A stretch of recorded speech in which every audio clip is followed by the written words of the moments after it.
Quand on pense liberté de la femme, on pense pilule, IVG et toutes ces choses-là.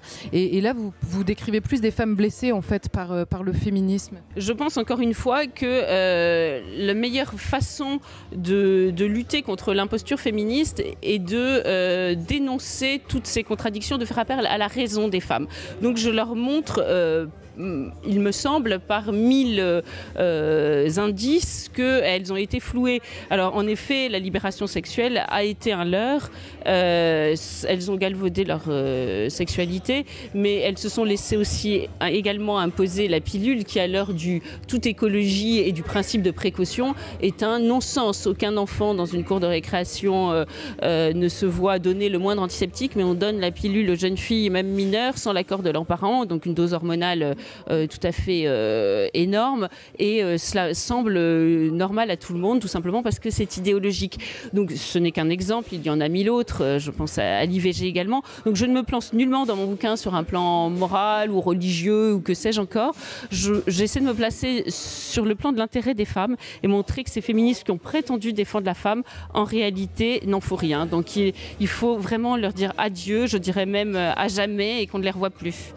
Alors adieu Simone, vraiment ? Je pense qu'il faut dire adieu à Simone, ça c'est certain, parce que le féminisme, et visiblement le féminisme tel que nous le connaissons, est une imposture, puisqu'il a prétendu défendre les femmes, et le fait est que, bien au contraire, il les a mis en danger. C'est ce que je tente d'expliquer dans ce livre. Donc il faut dire adieu à Simone, et je crois que nous allons lui dire adieu, parce que le féminisme est en train de se fracasser contre ces contradictions. Je pense notamment, c'est vrai que c'est un sujet très actuel, sur la question de l'islam. Je pense que l'islam sera le Titanic du féminisme.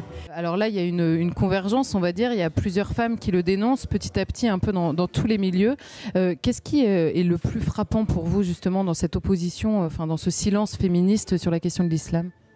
Eh bien, c'est qu'elles elles se concentrent sur des détails absolument dérisoires, comme la couleur des boîtes de Playmobil ou les E à la fin des mots. Et là, il y a un tsunami qui arrive sur la femme. Hein. On l'a vu avec les événements de Cologne, pour parler du fait divers sans doute le plus marquant. On le voit avec aussi le voile islamique. Eh bien, elles ne disent absolument rien.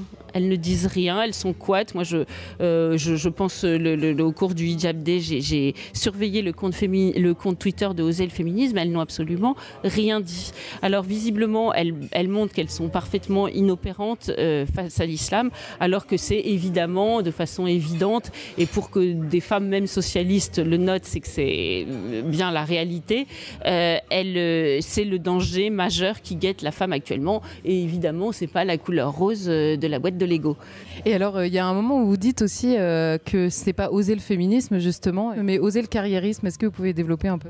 Eh bien, écoutez, je pense que les féministes ont toujours été les soubrettes appliquées des socialistes. Elles ont été leurs supplétifs, ceux de la gauche.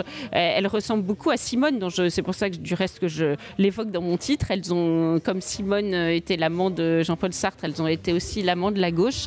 Et elles attendent d'être récompensées, elles attendent leur sucre. Donc elles font souvent carrière au Parti socialiste. Alors il est évident que ça explique une grosse partie de leur silence, parce qu'elles vont quand même pas froisser ce nouveau prolétariat que sont les populations immigrées et musulmanes.